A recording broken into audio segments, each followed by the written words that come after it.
भारतवर्ष के प्रत्येक व्यक्ति को शिक्षित करना है। लेकिन शिक्षित करना यानी क्या?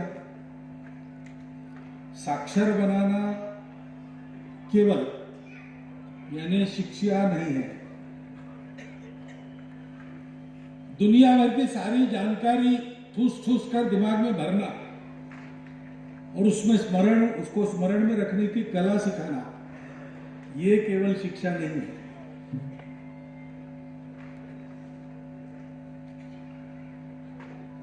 भौतिक जीवन केवल सुख सुविधा संपन्न बने, इसके काम आने वाली शिक्षा मात्र वो शिक्षा, संपूर्ण शिक्षा नहीं है। ये सब है। जीवन सुखी बनना चाहिए। जितनी जानकारी हमको मिले, जानकारी जिसके पास ज्यादा है वो अपने आप को बहुत सुरक्षित रख सकता है, तो जानकारी चाहिए नहीं चाहिए ऐसा नहीं। और जानकारी चाहिए तो जानकारी जिन जिन रूपों में मनुष्य के पास आती है, पहले केवल शब्दों से आती थी। उस जमाने में अपनी भाषा में ज्ञान को श्रुतम कहा गया, सुना हुआ कहा गया, क्योंकि दूसरा साधन ही नहीं था। आपको कुछ जानना है तो जो जानते हो उनके पास जाइए, उनसे सुनिए, समझिए, तब आपको मिलेगा। बाद में पुस्तकें आई, ग्रंथ आए, जानकारियां लिखी जाने लगी और पढ़ी जाने लगी। तब जो भाषाएं निकली उनमें विद्वान व्यक्ति के लिए वेल रेड ऐसा कहा जाता है, अच्छा जिसका वाचन है वो। अब और भी माध्यम बने जिससे जानकारी प्राप्त होती है। उन सब में साक्षर रहना, उन सब माध्यमों का उपयोग कर पाना यह आवश्यक है। लेकिन मात्र इतने से मनुष्य जीवन को मनुष्य जीवन बनाने वाली शिक्षा नहीं प्राप्त होती। और इतना ही प्राप्त करना है तो इतना बड़ा उद्यम करने की आवश्यकता नहीं है, क्योंकि हम देखते हैं कि ऐसा कुछ भी किए बिना पशु पक्षी भी प्राप्त कर लेते हैं। अपना जीवन चले, सुख से चले, इसलिए क्या करना? वहां के स्कूल कॉलेज नहीं है पशु पक्षियों के, लेकिन उनकी प्रकृति उनको रास्ता दिखाती है और वो सीख लेते हैं और जानकारी भी हासिल करते हैं। खुद जाकर देख लेते हैं। नए इलाके में शेर आता है तो चक्कर लगाता है, अपने क्षेत्र को रेखांकित करता है और क्षेत्र का सर्वे भी कर लेता है और बार बार सर्वे करते रहता है कि कुछ नया है क्या है, जानकारी ले और नए नए काम भी सीखते हैं। अब जिनके घर में बिल्लियां बहुत दिनों से रहती हो, उनको पता है कि दूध की अलमारी कैसे खोलना, 2 पैरों पर खड़े होकर, ये बिल्लियां सीख लेती है। सीखने की बुद्धि तो पशुओं में भी है, मनुष्य में भी है। पशुओं को एक अटक है, यहां तक उनका दिमाग चलेगा, उसके आगे नहीं चलेगा, इसलिए इससे ज्यादा वो सीखने का प्रयास नहीं करते।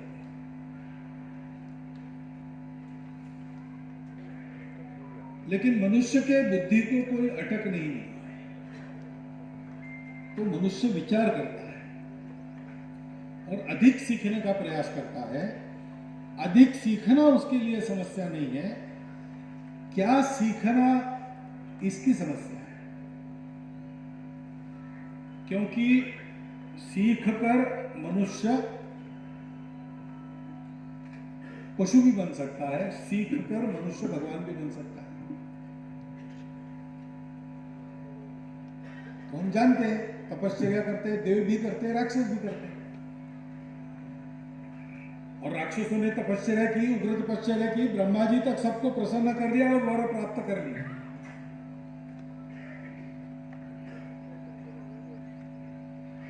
लेकिन उन वरों का उपयोग उन्होंने क्या किया?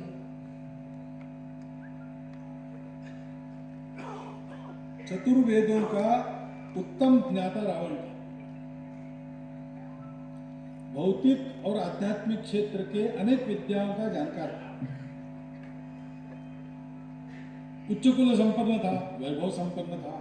लेकिन ये सारा होने के बाद उसका दुनिया को उपयोग नहीं हुआ, उपद्रव हुआ। और उस तुलना में उस जमाने में थोड़ा कम सीखे थे, आयु में भी कम थे, इसलिए अनुभव में भी कम थे। और अयोध्या बहुत अच्छा और संपन्न राज्य था, लेकिन सोने की लंका जैसा तो नहीं था। फिर भी राम का नाम हम सब लोग लेते हैं, राम का आदर्श जीवन में मानते हैं, रावण को नहीं मानते। क्योंकि मनुष्य चूंकि विचारी है, अच्छा विचारी है माना जाता है। मनुष्य के जीवन में, मनुष्य के विकास से सारी सृष्टि का विकास होना चाहिए। प्रचलित परंपरा जो मैंने जिसका उल्लेख किया, वो कभी कभी कहती है कि मनुष्य कुछ सृष्टि का स्वामी है, सृष्टि उसके उपभोग के लिए जन्मी। लेकिन हमारी परंपरा में ऐसा विचार नहीं। हम कहते हैं कि मनुष्य अगर सृष्टि में सबसे सक्षम है, सबसे अधिक उसको मिला है प्रकृति से, क्षमताएं उसके पास बहुत ज्यादा है, तो मालिक वो नहीं बनता, उल्टे उसका दायित्व बनता है कि अपनी इन क्षमताओं का उपयोग करके सबके कल्याण का रास्ता वो प्रशस्त करे। सर्वेपि सुखिनः सन्तु, ऐसा चले। बहुत अच्छा इंसान है, उपयोगी नहीं है, तो फिर कबीर महाराज कहते हैं, ऊंचा भया तो क्या भाया, जैसे ताल खजूर, पथिकन को छाया नहीं, फल लागे अति दूर। तो गुणवत्ता का उपयोग है, उपयोग सबके लिए है, अपना आगे बढ़ना सबके आगे बढ़ने के लिए है। इसको समझकर आचरण करना, देशकाल परिस्थिति में उसको लागू कर सकना, ये वास्तव में शिक्षा है। और वो शिक्षा विद्यालयों में मिलनी चाहिए। नई शिक्षा नीति ऐसा जो कहा जाता है, उसकी प्रस्तावना तो मैंने पढ़ी है, बाकी तो रामकृष्ण राव जानते हैं, मैं नहीं जानता।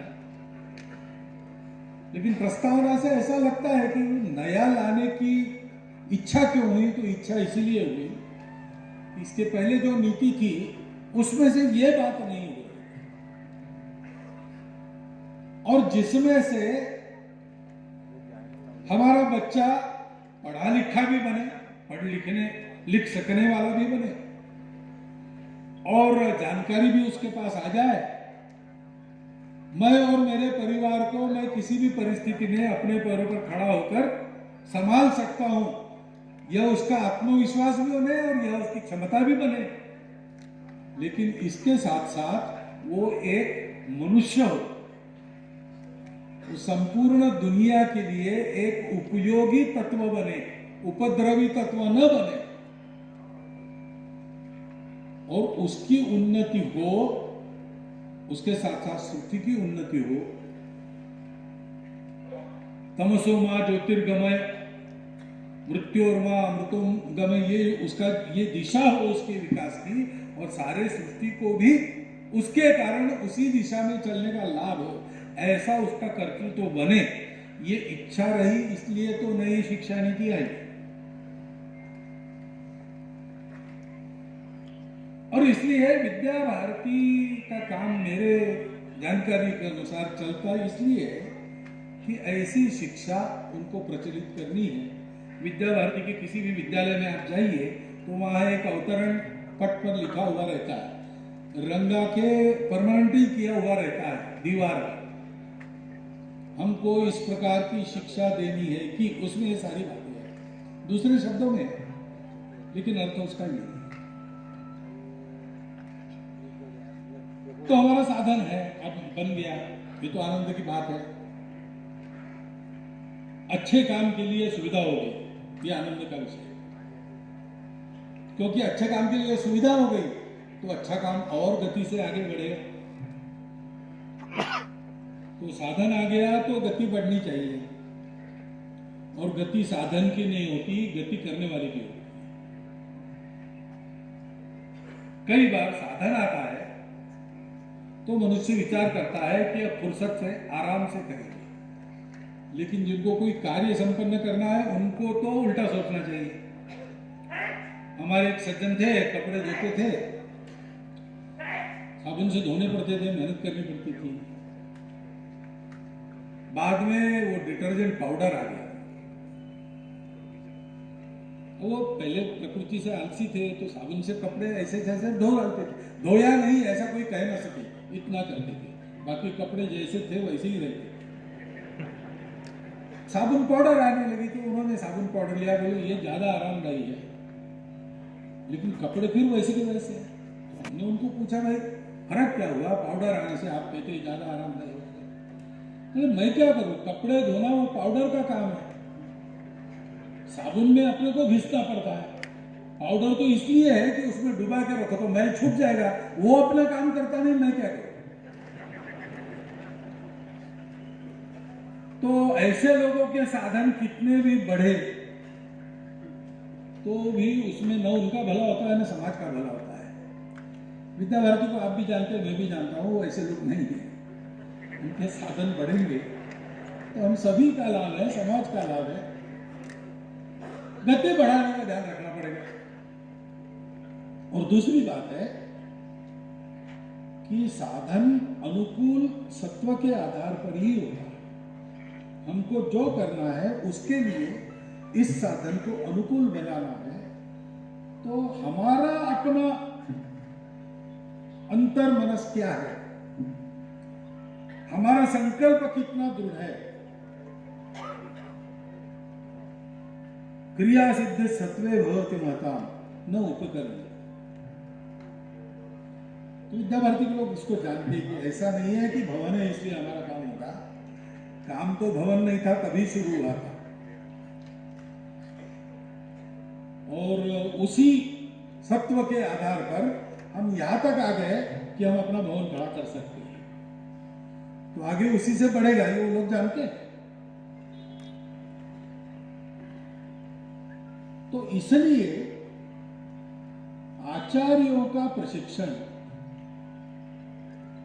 यह विषय अत्यंत महत्वपूर्ण रहता है शिक्षा में,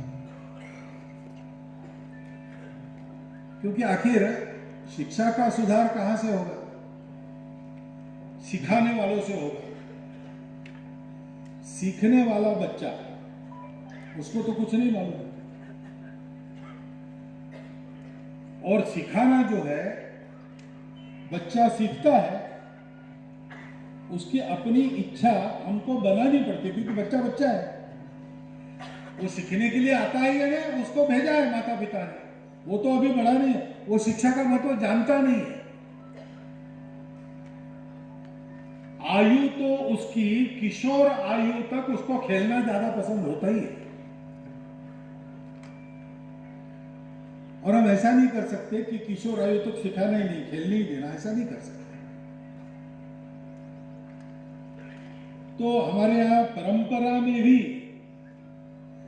8 साल तक ही बचपन तो है, लेकिन 8 साल तक ही बचपन के स्वैरता को, स्वतंत्रता को मर्यादा बिना हम चलने देते हैं। उसके बाद मर्यादा आती, व्रतबंध होता है, और फिर वो शिक्षा ग्रहण करता है 12 साल तक। तो शिक्षा के अनुशासन में बचपन में ही बच्चों को बांधना पड़ता है। अब अनुशासन ऐसी चीज है कि वो होती तो बड़ी उपकारक है, लेकिन लगती बड़ी कड़वी है, क्योंकि स्वभावतः मनुष्य बंधन में रखने का आदी नहीं है। तो कड़वी घुट्टी पीने की आदत नहीं है, इसलिए उसको चीनी में मिलाकर देते हैं, शुगर कोटेड पिल खिलाते हैं। शिक्षा भी ऐसे ही प्रदान करनी पड़ती है, ऐसे अपने परंपरा भी करती है कि बच्चों को सिखाना है, तो जो आचार्य है उसको बच्चों के स्तर तक स्वयं को नीचे लाकर सिखाना पड़ेगा। वो अपने लेवल से सिखाए तो नहीं चलेगा। एक नाटक आया था मराठी में, नाटक है एकांकिका, विडंबन, व्यंगता। तो पागलों का बाजा, मराठी में विड्यांचा बाजा, ऐसा उसका शीर्षक था, पागलों का बाजा।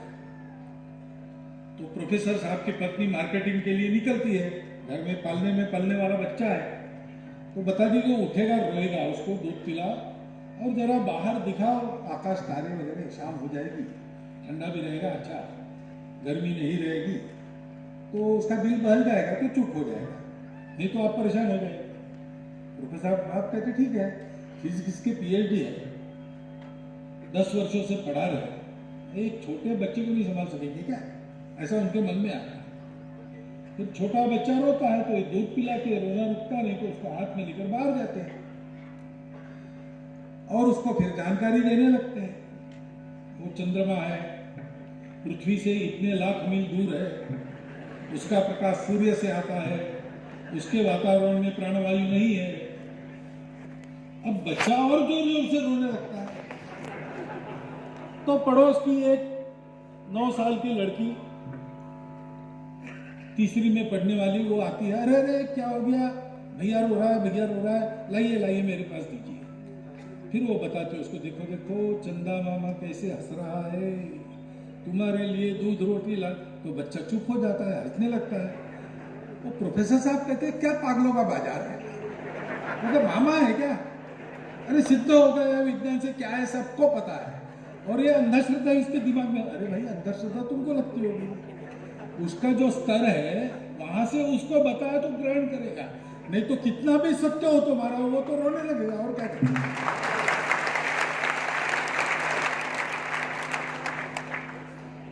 तो वहां तक जाकर ये सिखाना पड़ता है। इसलिए शिक्षा का सुधार आचार्यों के सुधार से ही शुरू होता है। मेरी आशा है विद्या भारती बात करती है सरकार से नई शिक्षा नीति के बारे में, तो इसको उन्होंने समझाया होगा।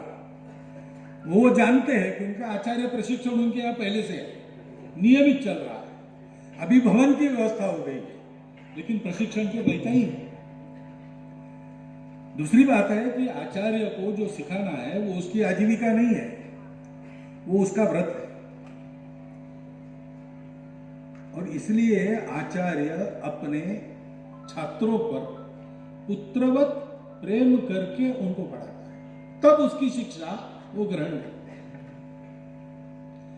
ये पद्धति हो ना हो, आप याद कीजिए अपने जिन शिक्षकों को आप आज भी याद करते हैं, उन्होंने आपको केवल पढ़ाया नहीं है, उनके व्यवहार से आपको कुछ प्रकाश मिला है, आपको कुछ स्नेह मिला है। ऐसे ही आपके शिक्षक आपको स्मरण में। ये हाथ खंजरी को आरसा वाली बात है, ये बताने से सबूत नहीं देना पड़ता, हम सबकी यही स्थिति है। तो इसलिए यहां पर मैंने देखा भवन में 3 स्तर बनाए। 3 स्तर पहले से है, क्योंकि विद्या भारती ये जानती है कि शिक्षा जिनको देनी है, अब इतने वर्षों से ये राष्ट्र चला है और कई प्रकार की परिस्थिति आ गई, उसके कारण जरा स्तर बन गए। तो शहर वाले एकदम एक अलग स्तर हो गया, उनकी दुनिया अलग सी हो गई आजकल, पहले नहीं थी। और ग्रामीण जो है उनकी दुनिया एक अलग दुनिया बन गई, और वनवासी आदिवासी आदि इनको कहा जाता है, हमारे बंधु है, हमारे समाज के हैं, हमारे ही अपने हैं, लेकिन उनकी एक अलग सी दुनिया बन गई।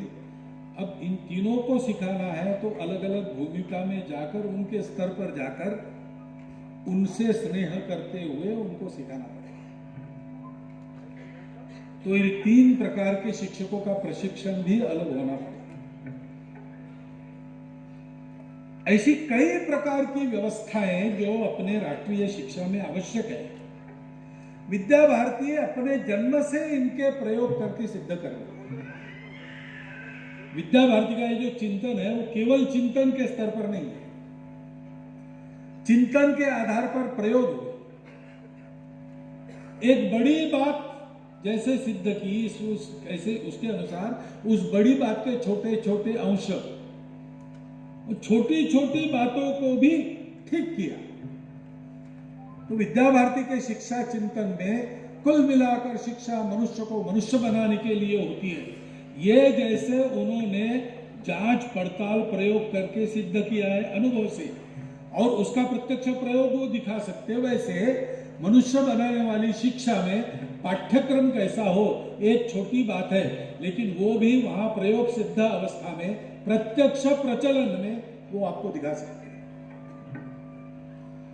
इस ढंग से हमको अपनी शिक्षा नीति को आगे बढ़ाते हुए तैयार करना पड़ेगा। ये तैयार करने का काम हमारे सामने है। अभी भी कभी कभी ऐसा लगता है, ऐसा होगा ऐसा नहीं है, कि एक मानसिक जकड़न में हम हैं, उसके बाहर हम निकले नहीं। तो कई बार मातृभाषा में शिक्षा होनी चाहिए, इसका प्रस्ताव भी हमको अंग्रेजी में समझाना पड़ता है। यह है अपने समाज की स्थिति, हमारी भी स्थिति है, क्या करें।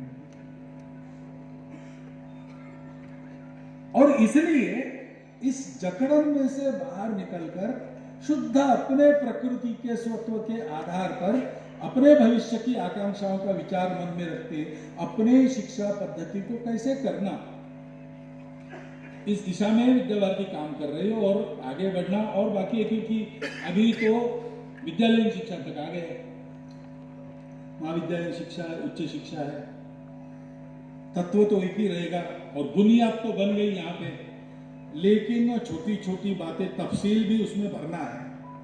तो ये प्रयोग और अधिक आगे बढ़ेगा और अधिक उसके और पहलू प्रकाश में लाने पड़ेंगे, तो काम आगे चलेगा।